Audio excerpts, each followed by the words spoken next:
series breakdown basically of the Pittsburgh Steelers playbook Singleback Trips formation. This will focus on the run plays. Part 2 will focus on the pass, and we'll do some more advanced additional wrinkles you can throw in on the third part to tie everything together. And we'll talk about some of that as well in this part. The key with this scheme is that everything is based around the halfback power. You want to make every run look like power, and you want to make every pass look like power. And once you have your opponent in that mindset, they're going to start to react to it, and they're going to start to make mistakes pre-snap trying to stop HB power, and they're going to be making themselves vulnerable to every other play that you're going to be running. So I'm in a game mode, just like the same settings you would find online, and I'm going to be setting up the defense. That way you actually get a decent look rather than practice mode against the computer and crazy block sheds and all that. Although I've been having those crazy block sheds in this mode anyhow. But let's get right into it. So as you can see, I've called HP power 750 times, averaging 7 yards a carry, and I've probably called it 200 more times on Xbox. So this is a pretty successful play, you could say. We'll come out in a base cover 3 sky. A lot of people are going to base the line, go to cloud flats. Now this play is designed to go to the right. I always run it to the left, and I almost always motion this guy across the formation. We can talk about that a little bit more later. So I actually got the blocking action that I wanted to see there. He still block shedded like crazy and blew it up. But let me show you this in replay, because I'm probably not going to get that reaction as often as I'd like today. What you'll see happen here is the action that you want. You want your tackle to come out and seal that outside linebacker, because when that happens, the guard is free to take his man, and then the pulling guard from the other side is going to seal either that linebacker, like just where he went off to go, and then your receiver down the field is going to take care of the safety. Now, if my man Foster here doesn't miss this block, this is a touchdown. Everybody else is covered up, and you've got daylight. And that's the look that you're usually going to see when that guy doesn't block shed. So let's see if I can actually get this to work again. We'll come out, same play. Base the line, do some cloud flats on the field, flip it to the left, we'll do our motion.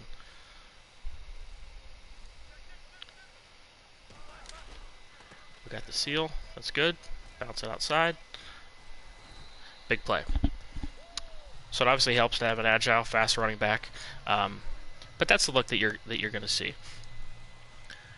So the next run that we want to look at is the HB dive, and we'll talk about why we want to look at HB dive. So people are going to come out in everybody's favorite annoying defense, mid blitz, and they're going to be trying to send everybody they can at you to slow down this power. It seems counterintuitive, but the best way to attack this is right over the middle, because if you look, you've got a hat on a hat here. Watch what happens. Middle of the field, wide open. 5-6 yards, right? 4, I guess. And we'll talk about later why this is a really bad idea to run this defense in general, but especially against this offense. You see, it doesn't help them at all. You've got an even front against our line by bringing those guys down there into that configuration, and it's just man-on-man blocking. I mean, you're going to get them out of that real quick. The next thing we're going to talk about is the draw. In my opinion, the draws this year, everybody wants to talk about HB base out of shotgun bunch and inside zone and all that. Inside zone's great. The reason inside zone is great is the same reason the power is great, and that you have the receivers continuing their blocks down the field. However, the nice thing about this draw is that they've been so worried about the power, and then you start hitting with the pass plays. This is going to look like one of the pass plays. it also eliminates the cover 4 run fits that the safeties play. So they had a little bit of a block shed there, but again, the holes were still opening up. So let's run this again. Baseline, put cloud flats on the field. Make it look like power. Make everything look like power. That guy, he's just, Pouncey's not even doing a shot. I don't know, this Eagles is like overpowered, man. Anyways, that's the play you can mix in. You know how to run a power. You know how to run draw. The stretch, I'm not much of a fan of that. The holes on this stretch tend to open up in the middle, which it's not really what you want. It's not as good as like Singleback wide trips, where you've got the tight end on that side, which helps get the seal. The other wrinkle that I want to talk about before I hop off of here, so this isn't too long, is with this power and what you're going to see a lot of people do. So I said that I almost always run it to the left. The exception to that is, let's say you've been killing them all game with the power, which you're going to be killing them all game with that power. They're going to start to do stuff like this, where they shift their line to the left. They're controlling this backer. You know, they're going to want to take that away. Come to the line, pretend that you're flipping the play to the left, flick your stick to the right. Play was already going to the right, so nothing's going to change. But now they see you do the same motion. That's what they think's happening. Now they're in trouble on the right side. James is going to be manned up. You're going to get the seal from the tackle. He's going to crack down. And then Bryant is going to take care of the safety.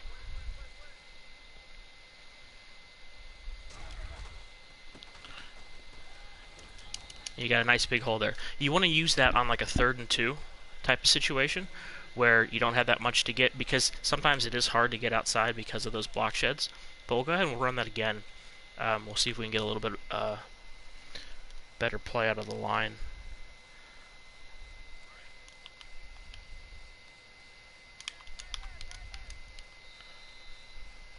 Oh, sorry about that.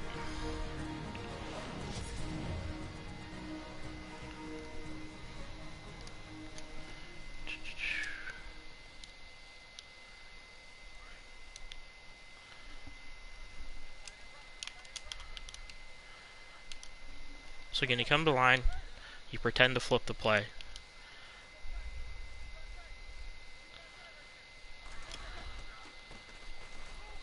Oh, you know what I didn't do? I didn't shift the line. Anyhow, the idea is the same. You give them that same look, they overcommit to it, you hit them the other way. They come out, they stack the box to try to stop the power with mid blitz or any other cover 0, cover 1 blitz. You hit them with dive up the middle. The other thing they're going to try to do, and this will be the last thing that I show.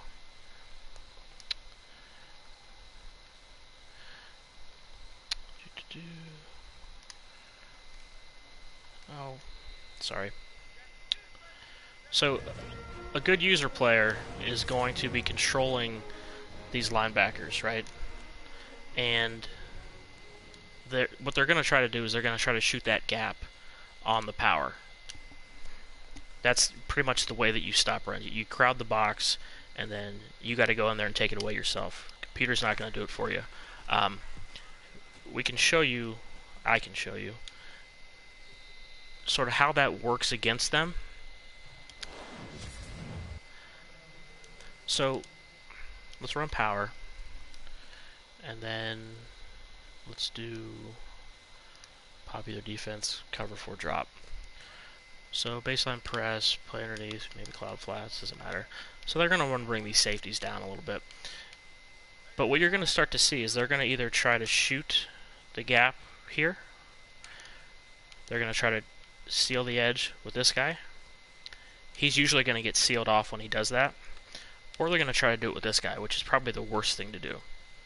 Just a quick defensive tip. You always want to be playing the backside backer of where you think the run's going. Because if you play the front side and you overcommit, you're in trouble. Because he's probably not going to do his job, or he's going to get sealed off by that guard.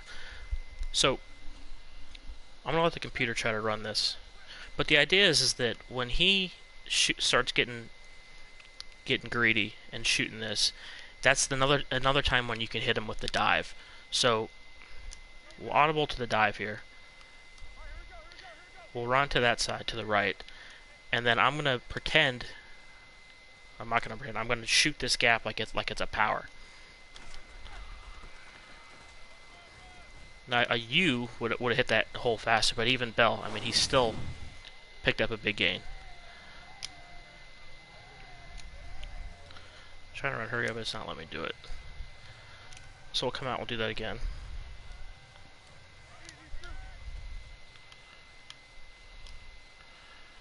So again, he's going to be really overzealous here.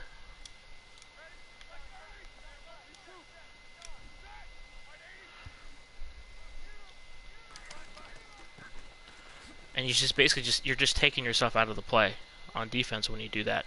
And that's kind of the whole point of this, is you make everything look exactly the same. They don't know what's coming, and they become tentative. So hopefully this has been helpful. I'll try to get the second part out as soon as I can. Maybe work on the presentation a little bit. It's my first time doing these type of videos. But any questions or comments you guys have, let me know.